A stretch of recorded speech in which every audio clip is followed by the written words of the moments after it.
donné à la couleur. Je vais faire Save Asset. Et voilà. Et là, j'ai ma texture qui s'affiche dessus. Pourquoi? Parce que pour chaque pixel, il va chercher la bonne couleur dans la texture en fonction de la position du point où il était en fait. Donc ça, c'est une couleur, ça veut dire que je peux aussi la multiplier avec le reste des trucs et tout. Là, j'avais un lerp entre rouge et jaune. Je peux faire un lerp entre rouge et la couleur qui ressort de ma texture. Si je mets ça à la place du jaune, là, et que je relis ça à la fin, donc l'herbe, je rappelle, il prend une couleur, il prend une deuxième couleur, et il utilise un masque de fusion pour aller entre les deux couleurs. En fait, si je dis masque de fusion, mais c'est juste un chiffre. Si le chiffre il est à 0, il va utiliser la première couleur, s'il est à 1, la deuxième, etc. Je vais mettre ça ici. Je vais réduire un peu la taille de ce truc-là. Save Asset. Voilà. Du coup, là, j'ai un truc qui oscille entre rouge et la couleur de ma texture. Parce que j'ai mis la couleur de ma texture ici. Je peux faire ça avec deux textures, du coup. Je vais prendre, je vais faire un deuxième truc de texture. Texture 2D 2. Je vais save ça. Du coup, ça me fait, je reviens sur mon matériel. Ça me fait un champ pour une deuxième texture. Je ferai une deuxième texture. Je sais pas moi, genre, il n'y a pas un truc de métal ou plastique. Tout con, voilà, celle-là. Donc cette texture-là. Je vais faire le même processus. Je vais glisser la texture là. Il faut que je la fasse passer par un autre qui s'appelle Sample Texture.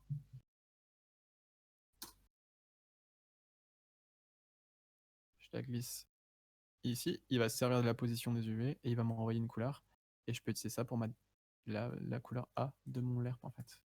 Je vais replacer mon. Donc, vous voyez, les notes, ça va vite le bordel, c'est pour ça qu'il faut un peu organiser le truc bien.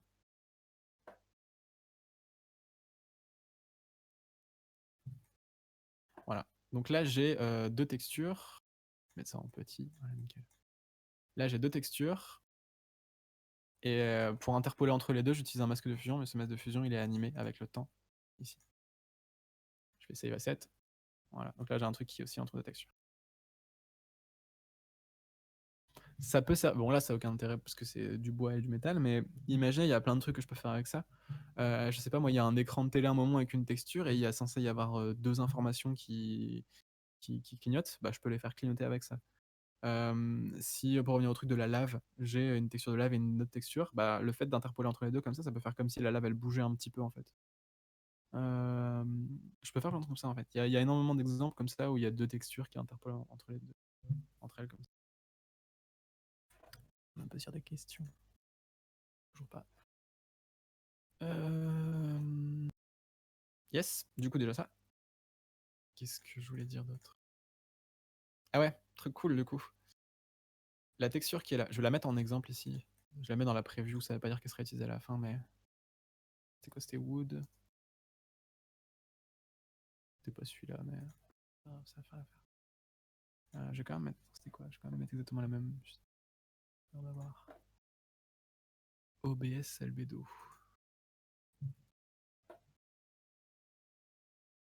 L'autre c'était plastique. Ouais. Je mets ça. Donc, ce qu'on met ici, c'est juste pour la preview qui est là, et c'est aussi la valeur par défaut, mais c'est pour la preview. Donc là, ça m'affiche en preview ici. Donc je disais, ça va se servir des UV. Les UV, c'est ça, c'est ces positions-là qui sont pas visibles ici parce qu'il y a un bug d'affichage. Voilà. Les UV, c'est ça. Par défaut, c'est les UV de l'objet. Voilà. Donc il n'a pas besoin de relier un truc. Ce que je peux faire, c'est venir un peu casser ces UV-là. En fait, je vais brancher directement ma texture à la couleur finale. Bon, le rendu final ici. Voilà. Là, je fais plus de l'herbe, j'affiche la texture telle quelle.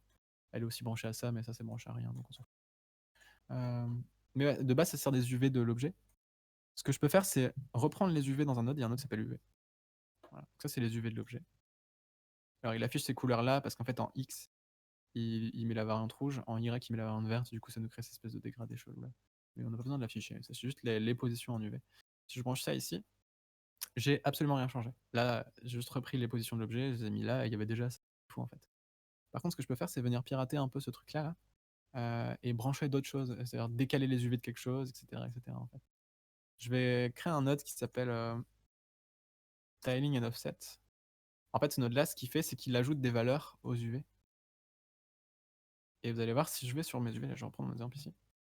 Si je prends un point sur mes UV et que je le décale, donc là on est sur le haut de la tête par exemple, je le décale en X, je suis en train de déplacer la texture en fait. Pourquoi? Parce que bah, si je décale tout en X vers la droite, vous voyez, je décale mon truc et il faut regarder ce qui se passe ici en même temps ici. Ça décale aussi ma texture sur mon objet en fait.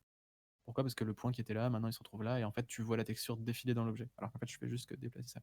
Quand je sors, la texture elle se répète par défaut. Donc c'est comme s'il y avait un infini ce truc là. Donc ça crée cet effet là de défilement à l'intérieur en fait.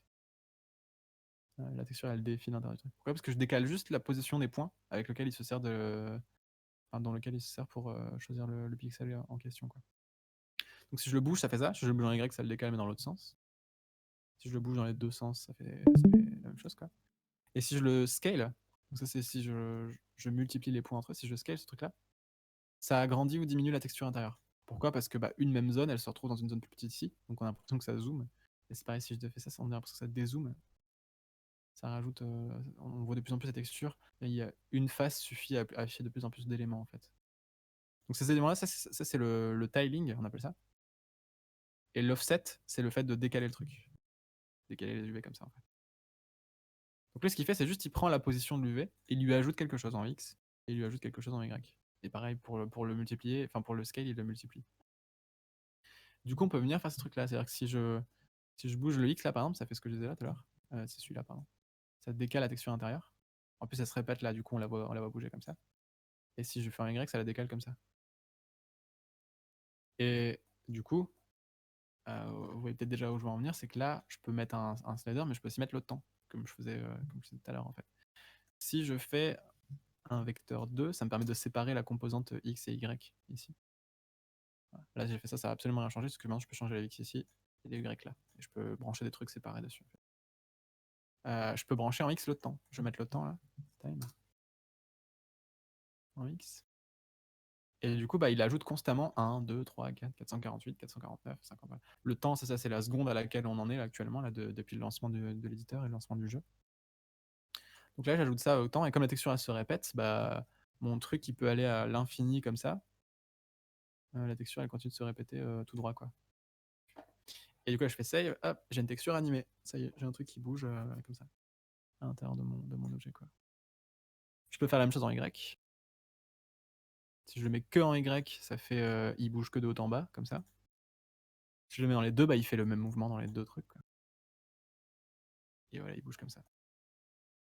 Je peux refaire mon lerp avec ce qu'on avait tout à l'heure. Du coup, j'ai une texture qui bouge pas, qui se met en opacité par-dessus une texture qui bouge. Voilà, ça fait un truc qui est un peu inutile, mais il faut se projeter. Il y a plein de cas où on a besoin de ça. Moi, par exemple, ma texture de tartine, là, c'était ça, il y avait l'espèce de texture de lave qui se déplaçait à l'intérieur comme ça, et en opacité par-dessus, il y avait la texture du charbon. C'est juste que j'utilisais pas un truc comme ça, j'utilisais vraiment un masque de fusion, pour le coup, un truc qui est en noir et blanc avec de la texture, quoi, pour choisir ce qui était affiché ou pas, en fait. Je vais faire un masque de fusion plutôt que de faire le temps, là. Alors, il y a plein de trucs pour créer des textures sans avoir forcément besoin de les dessiner. Il y a du noise. Le noise, c'est ce truc-là. Voilà, c'est une texture en noir et blanc comme ça. Si je branche ça dans mon masque de fusion entre les deux textures, vous voyez, je vais avoir ça. C'est l'asset là. Voilà, là, j'ai une texture qui se déplace à l'intérieur d'une autre. Et vous voyez, là, c'est ça en fait. La tartine, là, c'est ça en fait. J'ai une texture de tartine brûlée, j'ai une texture à l'intérieur de feu qui se déplace comme ça. Donc là, elle se déplace un peu vite. Ce que je peux faire, c'est multiplier le temps par quelque chose avant de le filer là. Là, le temps, il fait 1, 2, 3, 4. Si je multiplie par la moitié, si je multiplie par 0,5, il va faire 0,5, 1, 1,5. Donc il va aller 2 fois moins vite en fait. Donc là, je multiplie par 2, donc il va 2 fois plus vite. Je multiplie par 0,5, il va aller 2 fois moins vite. Voilà, ça bouge moins vite à l'intérieur. Et en fait, le chiffre que je mets là, plus il est bas, plus le temps il va lentement. Et du coup, plus la texture intérieure, elle bouge lentement comme ça. Et moi, c'est typiquement ça que j'avais, c'est un truc qui bouge lentement comme ça. Bon, bah ouais, ça rajoute plein d'éléments. Et là encore, on a un truc qui est assez clean hein, encore. Ça peut aller très très loin. Les shaders en termes de nodes. C'est pour ça que personnellement, je continue de les coder en texte, parce qu'en texte, ça peut faire une ligne en fait de texte. Et là, en node, ça prend énormément de place. Mais c'est quand même très pratique d'avoir des nodes quand vous ne connaissez pas la syntaxe et quand vous ne savez pas coder et tout. Bah, ça vous donne ces trucs-là. En plus, c'est visuel. Vous pouvez voir ces trucs-là et tout. Mais en code, c'est littéralement, tu tapes x2, x4, tu peux le faire sur la même ligne, un peu comme une calculette.